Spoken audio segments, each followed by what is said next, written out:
Bismillahirrahmanirrahim. Assalamualaikum warahmatullahi wabarakatuh. Sampurasun. Saya Tana Satria. Jumpa lagi di DMK Channel Official. Menyala untuk Indonesia.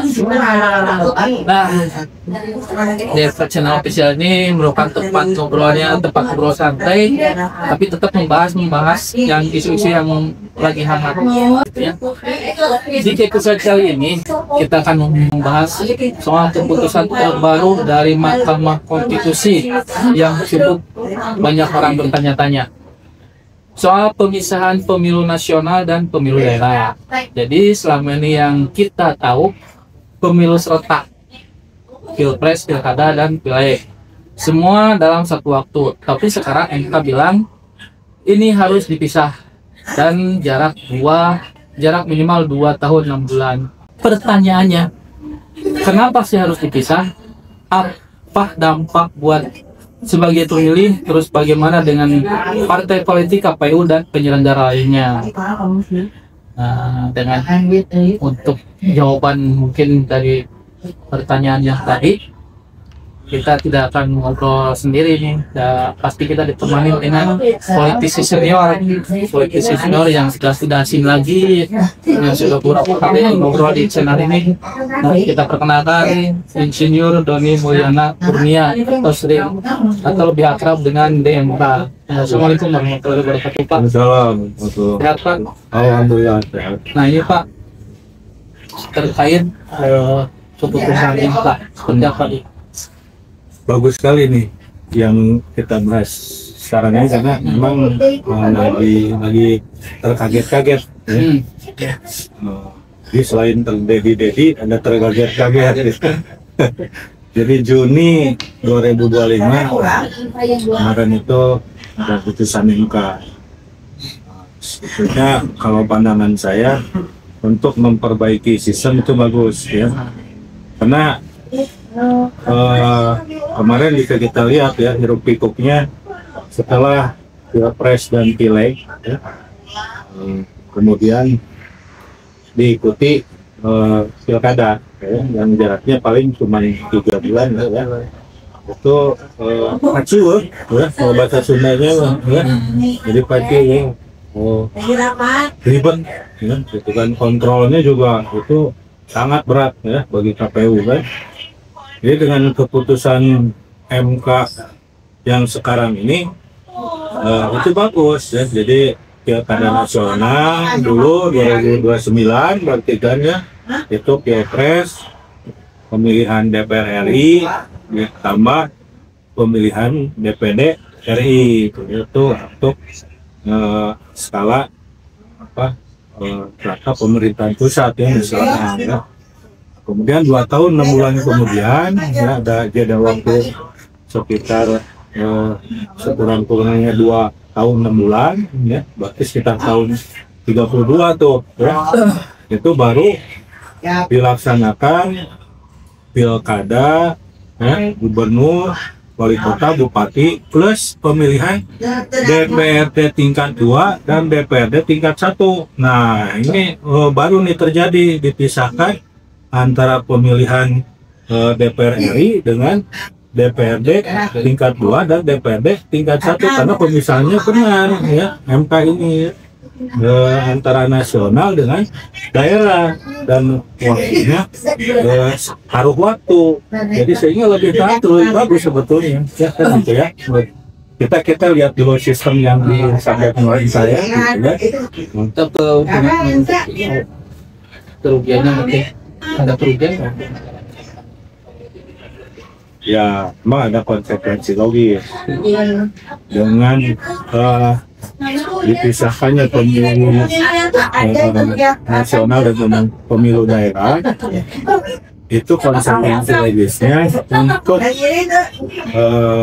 kepala daerah ya, bupati, wali kota, dan gubernur ya, dari 2029 sampai 2032 berarti itu PJ semua gitu, PJ semua.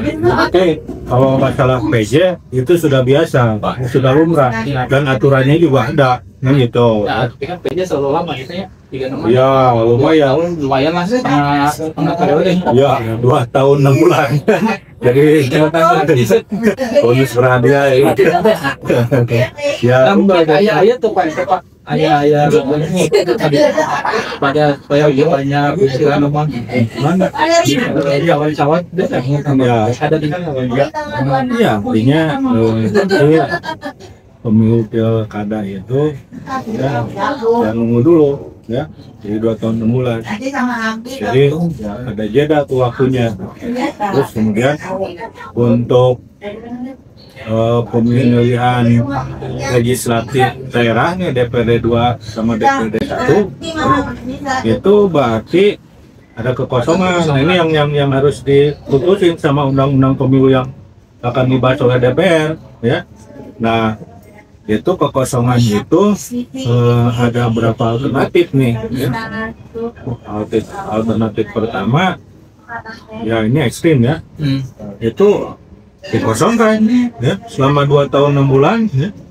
Tidak ada DPRD tingkat 2 dan DPRD tingkat 1, cuman ada eksekutif ya. Apakah bisa? Ya bisa-bisa saja ya. Kalau dipaksakan kan gitu kan. Terus yang kedua karena perlu kontrol kan gitu kan. Alternatif kedua nih, alternatif kedua itu bisa saja nanti undang-undang pemilunya memutuskan ya supaya hari ini yang undang-undang untuk pengamanan selama 2 tahun 6 bulan ini ada diskresi politik, dalam hal bisa saja diperpanjang. Khusus DPRD 2 dan DPRD tingkat 1 ditambah jabatannya ya, sebagai DPRD kota kabupaten dan DPRD provinsi selama 2 tahun 6 bulan. Bonus dewa ya. Bonus dewa. Jadi akibat putusan MK ini ada bonus berarti ya nih ya kan gitu ya, secara politik kan gitu ya. Sehingga MK menang bonus. Kalau anak bisa itu cuma ranah MK ya gitu kan. Nah pada MK gini, yang tadi alternatif 2 itu kan kalau di mau meningkat lagi ya Pak. Yang satu pemilihan tidak ada pemilihan. Ya. Tidak ada pemilihan. Nah yang kedua ada pemilihan. Memang pemilihan itu juga bukan rakyat yang milih. Ya, kalau yang pertama ya merugikan ya, karena ke-1 ini alternatif ke-1 ini ya kosong. Itu tidak ada wakil rakyat. Nah, ya kosong, tidak ada kontrol dari rakyat. Nah, yang kedua ada dewan tapi bukan pilihan rakyat. Ya, dua-duanya merugikan bagi rakyat. Ada alternatif ketiga.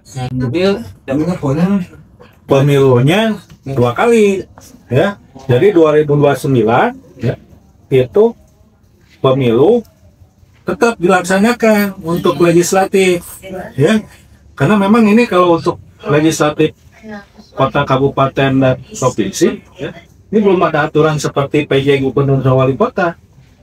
Nah bisa saja undang-undangnya tetap pemilu legislatif kota kabupaten, cuman dengan catatan kota kabupaten ini jabatannya cuman 2 tahun 6 bulan ya, bukan 5 tahun ya. Cuman dengan 2 kali pemilihan legislatif ini sudah barang tentu ada penambahan biaya anggaran ya dari negara ya gitu ya. Itu mah konsekuensi logis kalau memang harus ada wakil rakyat yang betul-betul legitimate, yang dipilih oleh rakyat, gitulah kira-kira ya. Nah, khususnya nih Pak nih, khususnya untuk Kang Deddy Mulyadi, konsekuensi logis politiknya seperti apa? Iya, jadi kalau khusus Kang Deddy Mulyadi ini gubernur kita yang luar biasa, gebrak, sudah populer ya di nasional. Saya optimis sekarang kalau ada survei, Kang Deddy ini bersaingnya tuh hanya dengan Pak Prabowo ini. Ya, coba aja survei nanti sama Pak Ahy kan, Mas Gibran gitu kan, Anies kan gitu kan, itu bisa-bisa sekarang ini Kang Deddy udah lebih nih ya, karena luar biasa, dahsyat sekali. Nah, karena sudah populer di ranah nasional, itu terlebih ada dengan putusan MK ini memastikan bahwa Kang Deddy ya jelas akan dicalonkan di kepemimpinan nasional. Tapi sudah barang tentu beliau karena satu partai dengan Pak Prabowo, maksud ya beliau apa wapres dulu kan gitu ya. Tapi kalau kita Pak Prabowo mundur makanya ini boleh saja.